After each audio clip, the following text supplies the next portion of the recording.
through this program, the YouTube Partnership Program, being encouraged to, where their content is, their quality can be improved and the popularity can be verified, revenue sharing options. So you'll know that, you know, some of the stars of, you know, many of the stars of the YouTube universe now, you know, supposedly earning six-figure sums. There's a downside to this, of course, as there is in any content creation in large conglomerate proprietary space. There's a great account. I'll give you the reference if you're interested. A great account, a very sad account of an amateur content creator who is he runs a little tinny in the Western Isles of Britain, and he does things for the fishing community and the boating community, and he writes an account online that is headlined, "I got sacked by a Google algorithm," because in some way, unbeknownst to him, he'd broken some rule that the AdSense legal parameters for content creation, and so he got sacked by a Google algorithm. So there's downsides to this kind of monetization. There's upsides to it, and you'll know the Natalie Tran example, the UNSW, University of New South Wales student who purportedly earns a six-figure sum because of the popularity of her following on YouTube. So there's an interplay of cooperation and competition, of monetization and community within the YouTube content creation space that I think is of great interest, and it is where a lot of content creation capacity in this country is emerging. YouTube, along with Google, along with Amazon, and along with iTunes, are all also now acquiring content creation companies to, all of them have done this in the last month or so, very interesting development, to fill content and to drive further this professionalisation of amateur content. On the other hand, there's this interesting thing that I would call the socialisation of the market. Now, I'm not necessarily calling it social, it's not socialism, but it's certainly socialisation of the market. What do I mean by that? Well, we developed a concept called social network markets. There's the reference to it if you're interested. Social network markets is the concept that social networks, social media, are now evolving into ways in which people can earn livings, can create careers, can signal that they have capacity to take their expertise to the next level, if you like, and that concept is really a function of the, relatively speaking, at least in advanced countries, ubiquity of social media. In this space, is a great deal of attention to the invention or reinvention of business models. I've already alluded to that in my talk, and there are any number of people out there both analysing these new business models and promoting them. But there are also deeper currents, and this concept of transmedia, which you may or may not have heard about, but it's now a kind of common term in the Australian screen industry. Transmedia is you can look at it as basically an attempt to exploit as many points in the value chain as possible, find multi-platform, create once, distribute many times, those kinds of strategies. But there's also a deeper sense, because it fits what I think a very interesting and important book by David Stark called The Sense of Dissonance, which is subtitled Accounts of Worth in Economic Life. He's an economic sociologist, and he talks about, in these very disrupted, very volatile spaces, such as the one that we find content creation in, both in this country and globally today, that there are multiple evaluative criteria. People are, this whole monetization of YouTube question, well, there's a lot of pushback on that, obviously. Hardcore YouTubers don't like that kind of that question of monetization. There are whole questions about the community values, the commercial values, and so on. But in this transmedia space, and I'm finishing in a few minutes, we find some very interesting experimentation going on in Australia, and I'm going to give you just three examples from my hometown in Brisbane. I'm studying these companies from the point of view of the way in which Stark talks about new accounts of worth in economic life. Halfbrick, if you've got kids, you'll probably know about Halfbrick. Halfbrick's is a games company. It's a small games company. It's grown to about 40, 45 people.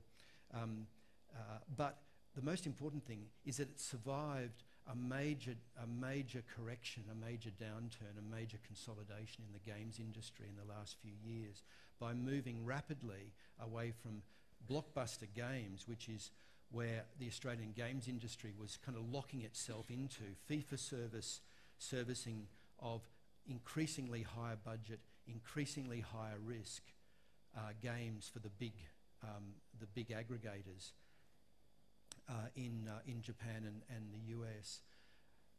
A number of companies went bust on this. A number of companies went bust because they were simply closed out of a consolidating service market, or they went bust because they tried to develop the game under their own IP regimes and tried to market it themselves. So companies, Auran, Tantalus, Chrome, companies have gone bust in this space in the last few years. And Halfbrick survived because it rapidly moved out of that contracting space and into the expanding space of apps. And with Fruit Ninja, which has been regularly one of the top 3 to 5 apps in the Apple iStore on and off over the last couple of years, they've survived and thrived because they've been able to turn on a sixpence.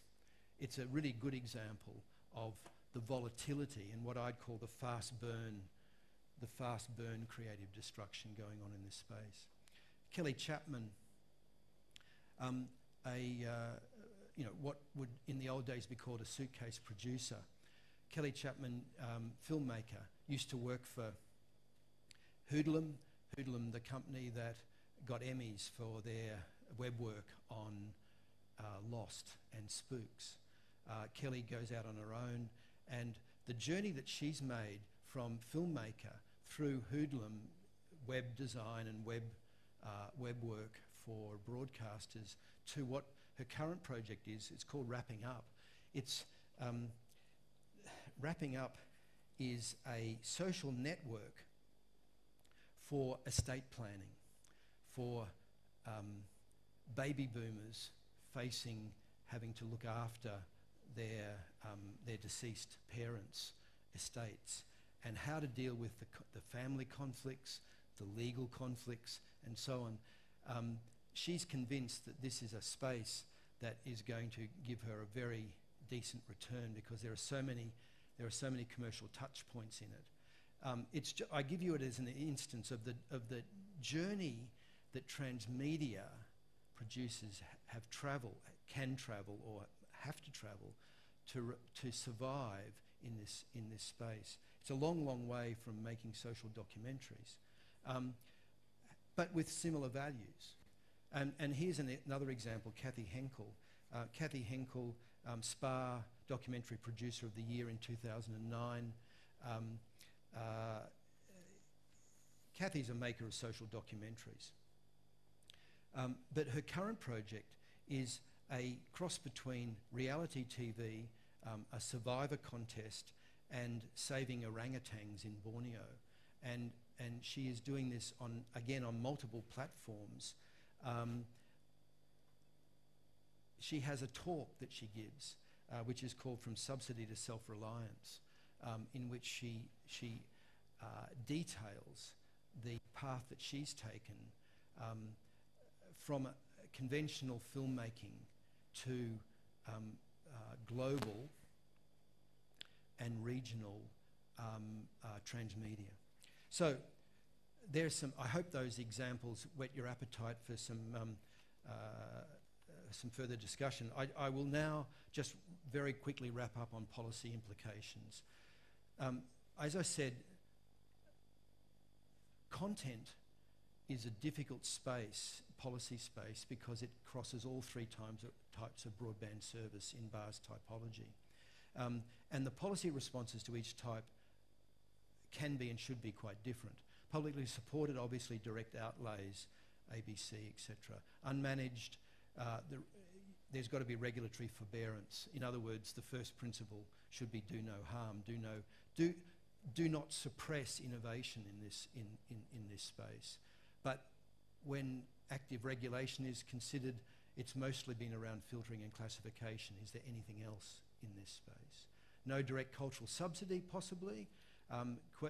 Big question mark there. But what about experimental R&D and innovation support for this kind of work?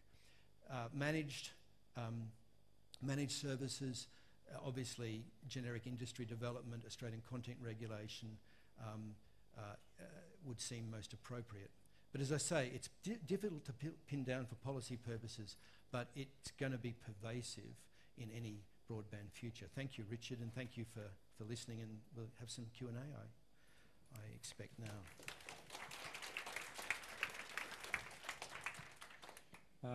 Look, thank you very much. That was, as you predicted, I think quite close to the work of a number in the department, and certainly touches upon issues which we're pretty familiar and interested in, and to which we don't yet have the answers either. Look, we've got a bit of time. We've got a quarter of an hour left for some questions, so I've got a couple, but rather than me hogging the floor and using the MC's prerogative to ask the first one, I'll open it up to the floor to see if anyone's got any questions they want to put. Start over here. Hi, thanks for that interesting talk. Thank you. If I can go back to your Australian content and film points that you were raising, you talk about there only being 0.5% Australian content on iTunes. My question is, given that iTunes can reasonably sell any English language film in this country, assuming they have the rights and so on, what proportion of the content would you expect to be Australian? I mean, what percentage of all the English language films iTunes might sell are going to be Australian? I would think it would be quite a small percentage anyway. So. Yeah, you're quite right. I mean, in raising that issue, I don't see it as being ipso facto wrong or bad or anything like that. iTunes, unlike some of the small startups, is not fighting for its survival, and therefore it's probably more, it may be more interested in this question, but the reality is that Australian producers don't get to iTunes direct. They have to go through standard distributors. iTunes don't deal with producers per se. They certainly don't deal with producers in this country or any region per se directly. They deal through distributors with, you know, large packages, and that's how they deal with copyright, with jurisdictional clearance and so on as well.